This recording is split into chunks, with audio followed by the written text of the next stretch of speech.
Hello, everybody. My name's Sue Saltmarsh. I'm the Associate Dean of Research and professor at the University of New England in the Faculty of Humanities, Arts, Social Sciences and Education. And my colleague Deb Udell, who's the Dean of Education at Macquarie University. We are here on behalf of a team of people, two of whom unfortunately unable to be with us today, Kyle Mulrooney and three of whom, in fact, Kyle Mulrooney, Caroline Corson, and Vicky Bitsika, all from UNE. It's one of those times of year when things start piling up on people. So Deb and I will be giving presentations today, and the plan is that I'll speak for about 15 minutes, Deb will speak for about 15 minutes, and then we'll have 15 minutes for conversation, if that's okay. I'd like to begin our talk today by acknowledging the traditional custodians of the unceded lands on which we all work and live. Today we pay our respects in particular to the Wurundjeri people of the Kulin Nation, where Deacon's campuses are located and where we meet today. And I know I've got Burwood there as a mistake, at which I corrected but didn't click save. And to the peoples of the Kamilaroi Nation, where UNE's Armidale and Tamworth campuses are located, and the peoples of the Darug Nation, where Macquarie University and UNE's Sydney campus are both located. Pay our respects to elders past and present, and to future elders and leaders, and to Aboriginal and Torres Strait Islanders who may be with us here today. We recognise Aboriginal care and custodianship of the land and the generosity and wisdom of Indigenous knowledges. So, the title of this presentation really begins with Before Youth Culture. We've talked a lot, and there's a great deal in the literature about youth culture and its relation to radicalisation and violent extremism. But there's quite a bit less literature on what happens before children come into that category of youth. Here we're working with definitions. I've put a couple here. The UN Convention on the Rights of the Child, and indeed Australian law for the most part recognises a child as being any person under the age of 18. There are some exceptions to that when it comes to criminal law. However, you can be criminally charged in some parts of the country as young as 10, 12 and 14, and tried as an adult. So here, though, we're going to be referring to children up to those preteen years, age 12 and under, and to the cultural norms and practices in relation to that age group in particular. I'll give you just a little bit of background to myself. I'm a sociologist of education. I've worked with Deb very early in my career, where the probably, apart from having found a great friend, was the great mentoring in doing ethnography in schools, and that has been really profound influence in my career. My early work was on sexual violence in elite private boys' schooling, which, as you can imagine, got a little bit depressing after spending 3 or 4 years writing on that.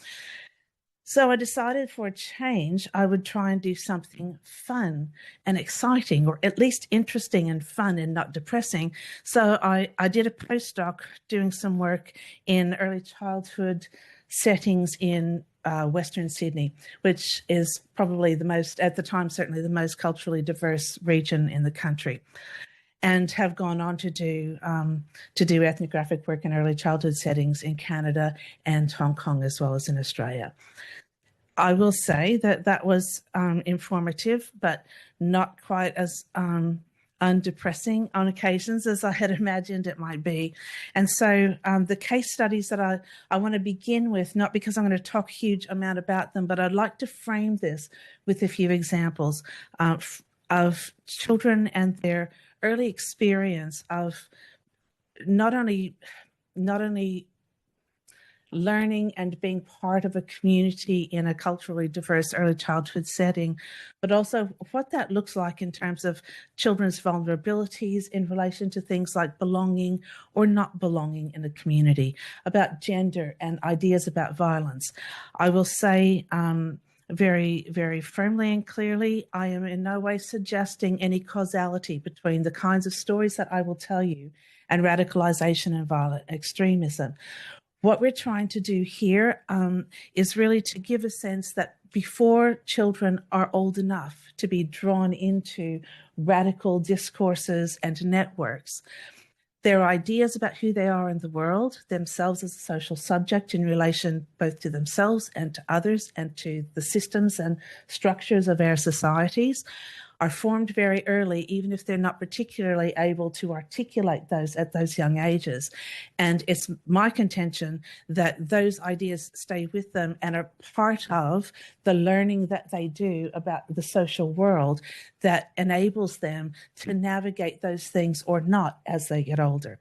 So I'd like to start with just a very quick recount of 3 children that I've encountered over the years. The first, Jonathan, was a beautiful white, blonde-haired, blue-eyed little boy in a Western Sydney school. And the girls in that school that I recall very well, I called Jasmine, Elsa, and Co because they were the Disney princesses in every conceivable way, down to wearing T-shirts with the Disney princesses. And I have this great memory of the girls sitting around a table saying, well, I'm her, pointing to somebody, the princesses on someone's shirt. And I'm her, and I'm her. Oh, no, you can't be her. You're not pretty enough to be her. So there's a really kind of interesting dynamic between the girls and their sense of entitlement around beauty in particular. And Jonathan, who had a little bit of difficulty managing and regulating his emotions and his temper in particular.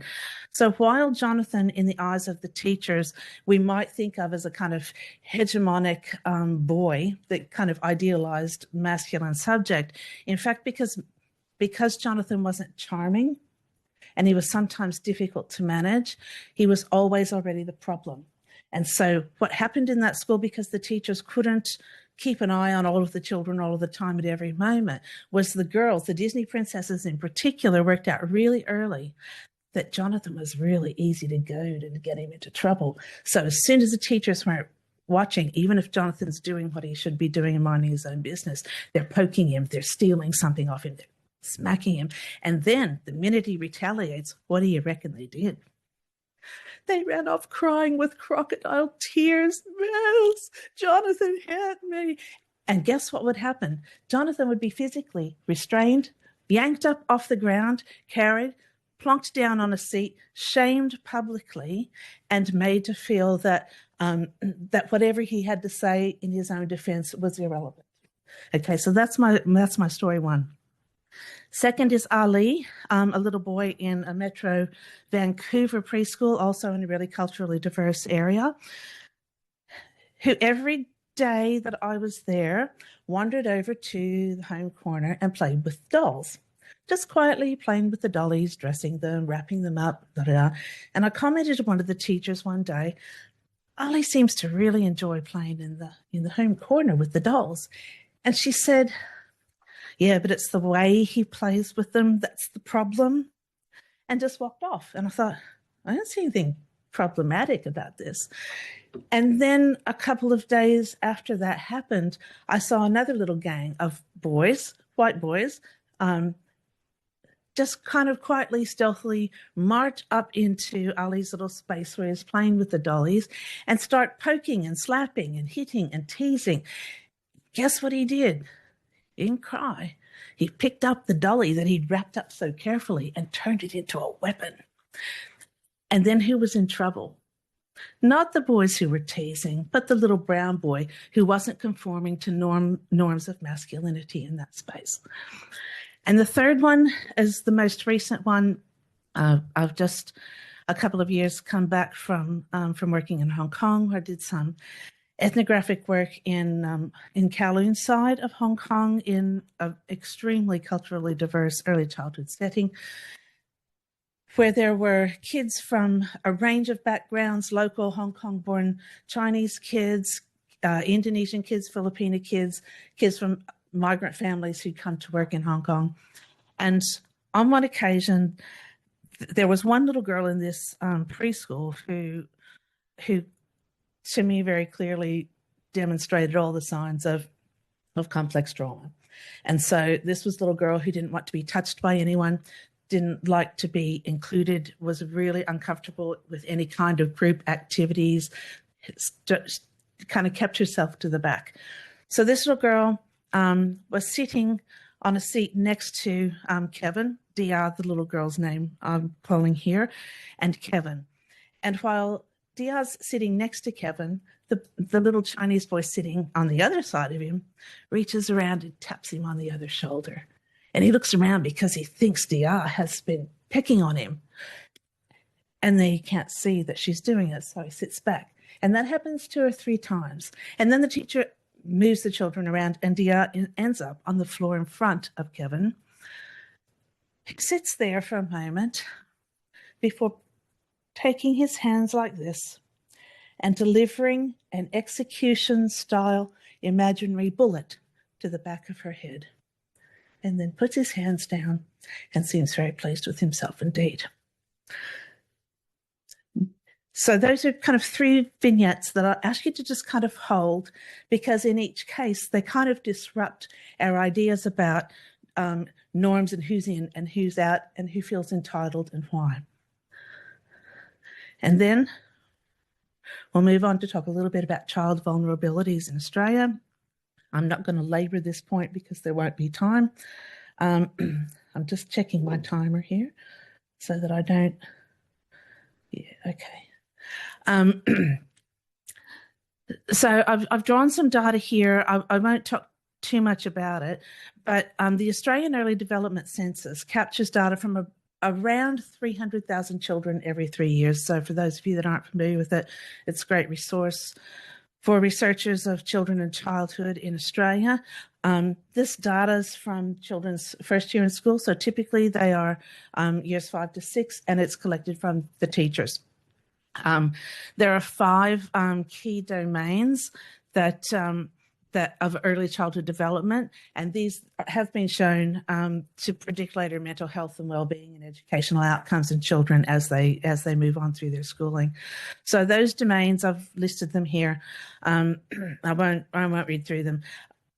It's good to know, though, that developmentally on track, the kids that seem to be developing well and not having any troubles, around 75% of the children covered in the survey.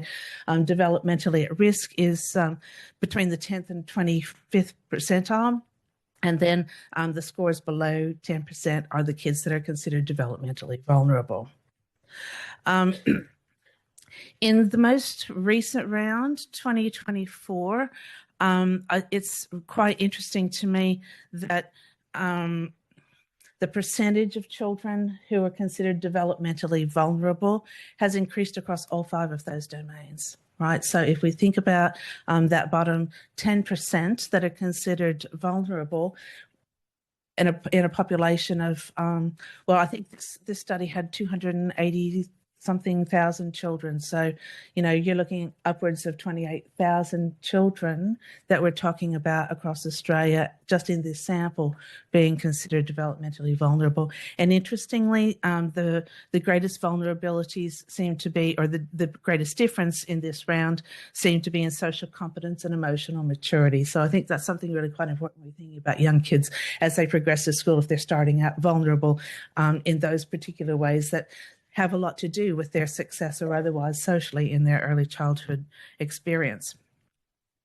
I'm not going to go on about all of these, but I'd like to draw your attention to the last point, that the result in terms of those children who are developmentally vulnerable on 2 or more of the domains is the highest level across all 6 AEDC collections. That's since 2009. Then I'd like to move on just briefly. I've got several slides on violence in contemporary childhoods, because I think for me, a number of the questions that we're grappling with here are things to do with how we understand violence, how children understand violence, how they are subjected to it, experience it, participate in it, learn about it through the stories and narratives and storylines of our cultural literatures, poetry, children's stories, screen-based entertainment, and so on. Through interpersonal violence that may be going on in the home, that may be going on in the playground, and also through the symbolic violence that organises and structures many of our social practices and institutions, and in those including schooling, and I would suggest also early childhood education, and we'll talk a bit about that as we go along.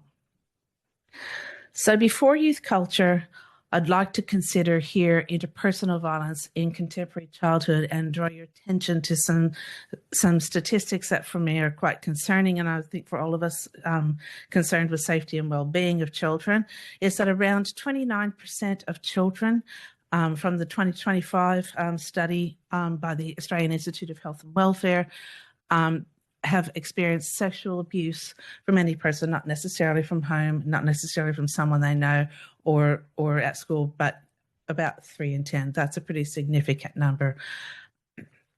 3 in 10 have experienced emotional abuse from a parent or caregiver. About 1 in 11 have experienced neglect from a parent or caregiver.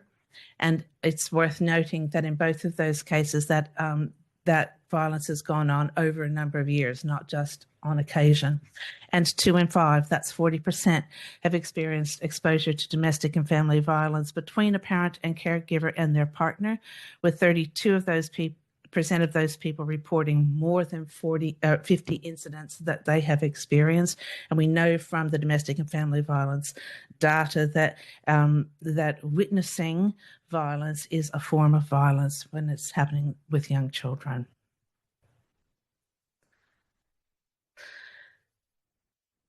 I think it's important just to bear in mind that when we're talking about violence here, and I'll say there's no causality, what for me is really quite significant is that those experiences don't just go away as children get older.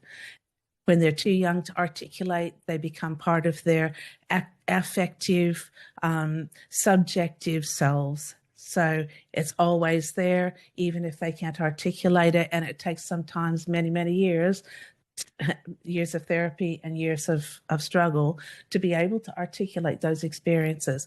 But they help us understand responses to violence as kids grow, responses to injustice as kids grow. So even if then it's happening to them too early to know how to express it, it doesn't go away. And this is why we're talking about before youth culture, before they're 12 and 13 and 14 and online and joining into angry conversations with groups of angry other teenagers.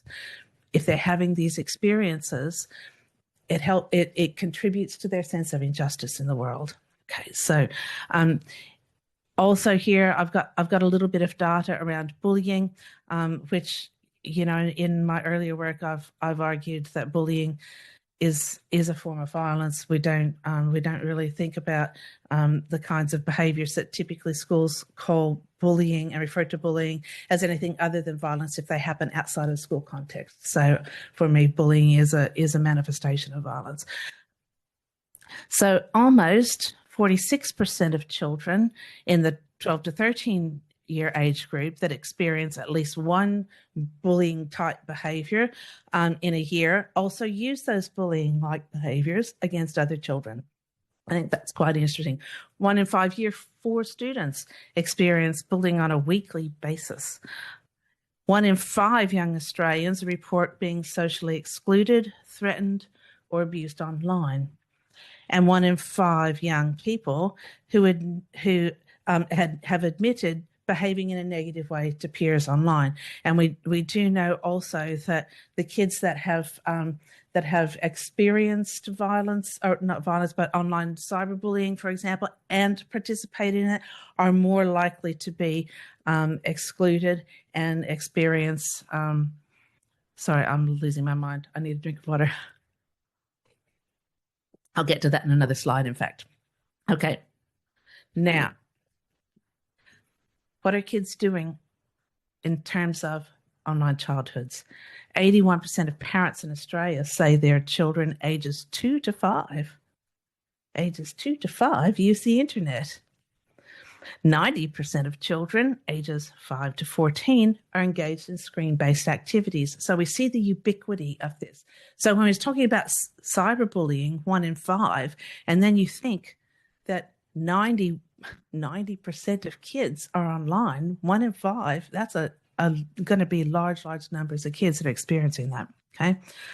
We've got some legislation designed to protect adults and children from online harms, and I've listed those bits of legislation there, including the new online safety and age-restricted social media platform rules that are about to come in and cause untold trauma to every teenager in the country, and probably every 2 to 5-year-old as well. Okay, so what we know also about very young children in their online worlds is that they're particularly susceptible to online disinformation. They're also, I just read a paper the other day, they're also find it more difficult to discern when they're communicating with AI bots, because it's harder for them to tell the difference between the AI and dealing with a real person. They're also particularly vulnerable to manipulative propaganda and extremist recruitment.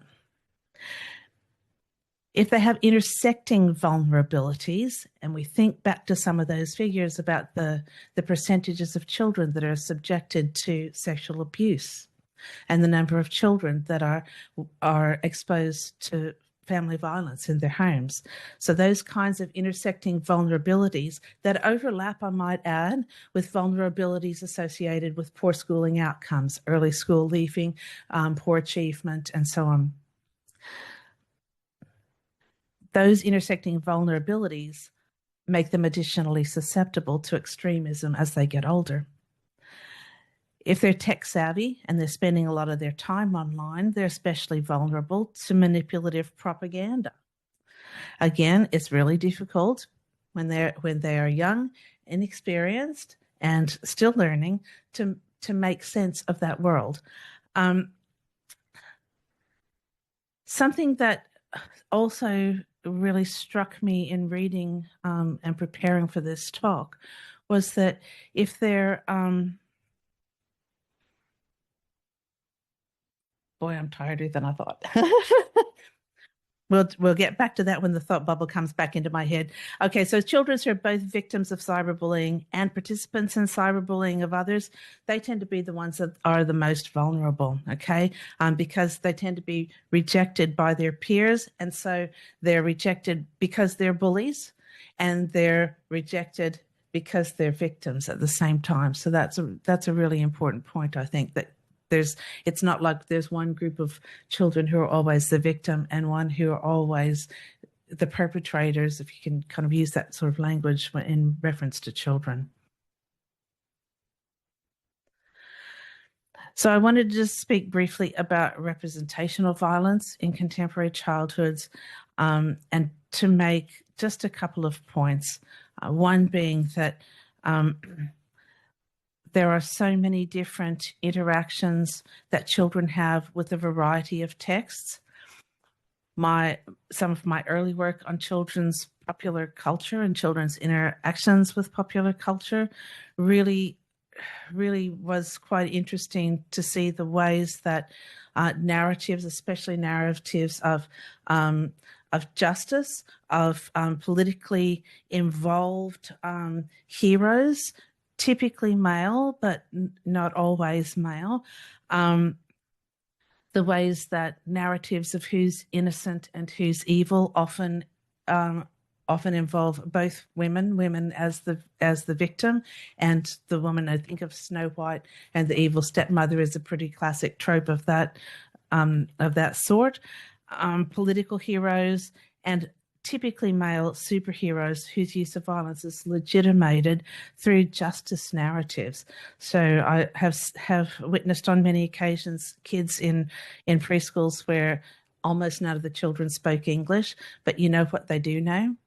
They know Batman, they know Superman, they know Spider-Man, and they know absolutely everything there is to know about the ways that superheroes comport themselves, behave in the presence of women, behave in the presence of a crowd or a group, feel entitled to disrupt if they are doing something important. And I did see one fabulous occasion where Spider-Man and Superman and Batman were just completely out of control until a couple of little girls piped up and said, Spider-Man and Batman, get a job. So the discourses and the narratives can be disrupted, but I think it's really important to understand that what we're telling children, what we're providing them as entertainment, also forms part of their imaginations about who they are and who they might be and who others might be in relation to them. A rather sobering thought from a fantastic article by Martins and Riddle. Conservative estimates indicate that by the age of 18, a typical American child will have seen at least 40,000 simulated murders and 200,000 acts of violence on television alone. What's really interesting about that also is that the content that's made for much younger children tends to have more violence and more in the ways of violent deaths than content made for older children and for adults. The main difference being that the consequences of it tend to be downplayed when it's for younger children. So we get this idea from pretty early on that somebody can die or somebody can be run over or somebody can be injured quite badly, but they'll be back in the next episode. They might be back in the next 5 minutes in a different form. So I think we're creating a sense collectively all the time for kids where violence is normalized. It's part of the everyday. It's nothing remarkable in their lives and in their imaginations.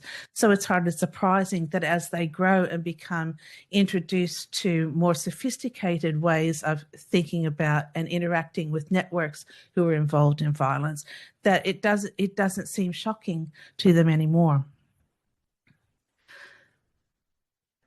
A final thing I wanted to speak about was before youth culture in terms of the symbolic violence in schooling.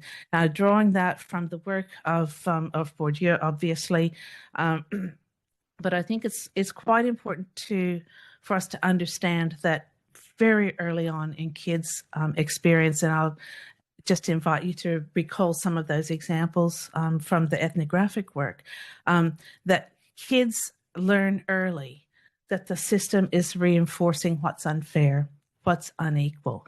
They may not have a language to describe it, but it contributes to their sense of whether they belong or not, or whether they can belong tomorrow or not. And in the case of kids who are always already in trouble, who are always already the naughty kid, and often those are boys, not always, but often those are boys, that sense of being always already not accepted carries with them right through sometimes their entire school career, if that's what all of preschool is starting at. So Jonathan, the little boy I mentioned first, his teachers told me very, very smugly that well, yes, he was a big problem, but he has an older brother who's also just as difficult, but he had good parents and they got his brother medicated, and now they're having Jonathan tested so they can get him medicated too. Never a sense that we could make this a safer place for Jonathan. Never a sense that we could let Jonathan have a say when he's being treated unjustly or says that he's being treated unjustly. The answer is, if he's got good parents, they'll get him medicated. And if he doesn't have good parents, well, that's what some of the others are. And they don't even get a mention really in that kind of discourse. So one of the really, I guess, important things for me around that systemic reinforcement of inequality and injustice is Bourdieu's idea that violence, the systemic violence, it's not just violence meted out against, it's a much gentler form of violence because it's exercised upon people with their agreement, with their complicity. So part of what school is about from its very earliest very earliest beginning days, is teaching kids how to comply and how to make themselves subject to not just the rules of the classroom and the ways that we play nicely with others, but to who gets to have a say, who gets to be right, who gets to be accepted, who gets to play with the dollies and who doesn't, who gets to be in trouble if they hit somebody and who does so with impunity all the time. So it's just an important thing, I think, to bear in mind, and that normalization of the hierarchies of worth, the internalization of unequal power relations carries with children. So if we want to understand what's happening when they get to be teenagers and they start getting involved in networks that we find scary, or viewing content, looking up content, sharing content that we think of as scary, and for parents I know that is a scary thing, we probably need to go back to much earlier part of children's growing up and learning to see what kinds of violence are embedded in that, not only through the violence that they perpetrate against each other as they explore the limits of their own power, but also what our structures and our systems and our processes and our pedagogical practices are doing to engender that violence. I think that's what I've got. I do have one more. The case for interventions. And am I over time? Yes, but it doesn't matter. Finish off. Okay, I'll just finish off. I'm going to actually hand over to Deb. I'm just going to skip down to the bottom one.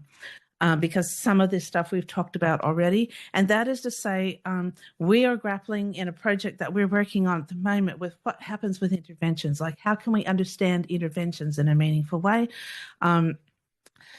We're beginning to lean toward the idea that that interventions for teachers, pre-service teachers, pre-service teacher educators, school leaders, and so on, is a good place to start, but not just in terms of resources, but rather in terms of helping them critically engage with these questions around violence, gender, misogyny, and systemic violence that schooling is a part of. Okay, thank you very much. Yeah. 4 minutes left. Yeah. Are you my timekeeper? No, thank you. Here's my timekeeper. We're finished in 12. Yeah. Oh, Yeah. You did. It's all right. I'm. You were too far. You were too far away. Yeah, I'm going to say one or two things and open up. I think that what I want to build on in that is the absolute centrality of school institutions from when children are really young, and the way there's a disconnect currently between the directions of travel in education policy that's really focused on high stakes tests, and if you look at internationally education policy, we're doing phonics screenings, we're concerned with school readiness, so early childhood education providers are being asked by policy and teachers to create school-ready children. These are children who can sit quietly and comfortably and learn their phonics, and then do their phonics screening at the end of their first year of schooling. And that's the policy thrust. And I don't want to pick an argument with that policy thrust right now, but what I do want us to note is that there are lots of children who can't manifest that when they're 4 or 5, and that we need to be really alert to what it means for children's sense of themselves as people in the world, when their early encounters with school are that they're not the sorts of people that schools want. I also want to stress that this is old news in education. One of my very early pieces of work in London was looking at the exclusion of Black boys from school in year 1 and 2 of school. And what was really clear when you talked to their parents was that what was at stake was small children's encounters with institutional racism. But the schools had no way of comprehending or speaking about that. And of course, then the intervention is, how do you talk to schools about that in ways that develop their skills, not make them defensive?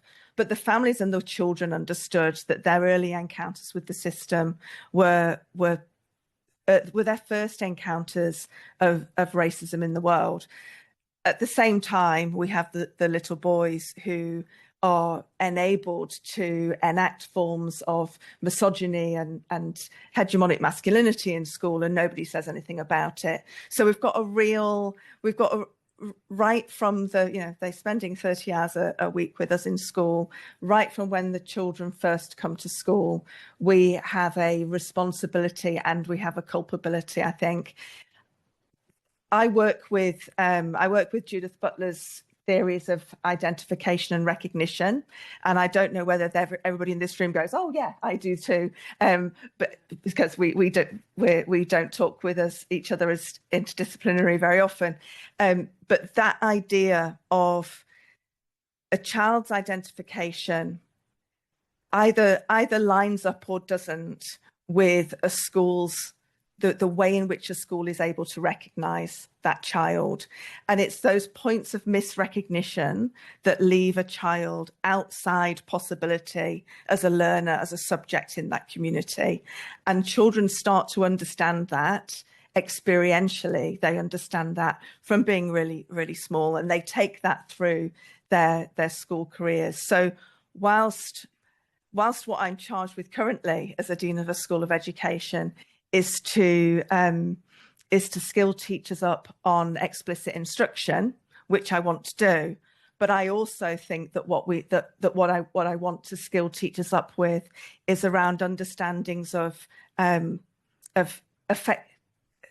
effective, responsive, sensitive forms of relationality, if we borrow from attachment theory, how to hold a child in mind after Winnicott's work. How do teachers do that at the same time as they get the phonics screening successful? And how do we, all of this, I think, is about creating for children the possibility of belonging in schools where we understand that school communities are diverse and we might not all agree with each other all of the time. I'm going to stop because I want there to be some time for some conversation.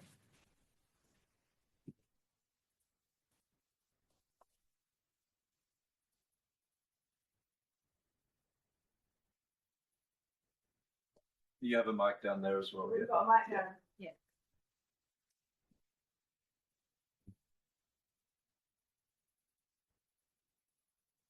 Oh, thank you very much for a presentation. I think it's been very useful and enlightening having a presentation that looks so early in a person's life cycle in relationship to issues like antisocial violence and extremism. However, I think my question is, when we use words like intervention in the space that many people in this room come from, we're talking about intervention by the state in an area that's become securitized. And I'm wondering if you've thought very much about how that relates to the work you're doing on children in schools and what that means and what we can do to deconflict perhaps those different ways of thinking about intervention and the duty of care towards children. So before being the Dean at Macquarie, I was the Dean at University of Birmingham School of Education, and I did a lot of work there in relation to conflicts which arose in schools and between schools and communities that can often around LGBTQI plus curricula and Muslim communities who were shocked or otherwise upset by the ways in which those were imposed. I'm glossing over a really super complex set of situations and relationships. One of the things so what the intervention looks like by the school is some well-meaning but singularly committed teachers saying, we're going to read gay and lesbian fairy tales to our Muslim students. And the community saying, we feel really uncomfortable about that. The intervention that I would make is to say to the schools, you don't need to do that. And perhaps you could ask your communities what they would like from you. What are their needs and how can you help them? And so that's not an intervention that you get out of a textbook, although, you know, if somebody wants me to make a one-page flyer on it, yeah, of course I can. But that would, so what it would be professional learning with the head teachers of schools across Birmingham, where whilst trying not to chastise people and say you've done something wrong, saying actually we live in a super diverse city, you know, a city that's diagnosed itself as super diverse. It holds on proudly to that characterization, and then pursuing singularized versions of a good life and good values. And so actually one of the things that my interventions have been is translating the political philosophy of Ernesto de Clau and Chantal Mouffe on agonistic pluralism for teachers. You live in a pluralistic context in which values cannot be reduced, singularized, or made equivalent. How are you going to live with that and let everybody live here and have value? Can I just say the flip side of that is that what also was pursued really strongly in Birmingham was the UNICEF Rights Respecting Schools programme. And I think at last count, something like 250 schools in Birmingham were rights respecting schools. They were aiming for every school in the city to be a rights respecting school.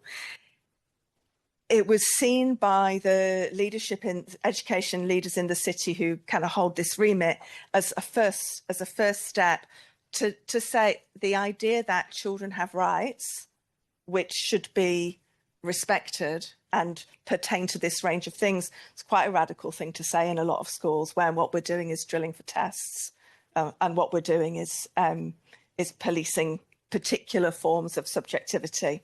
So, you know, on the one, these are two very different versions of doing an intervention, and I think we have to be tactical about them.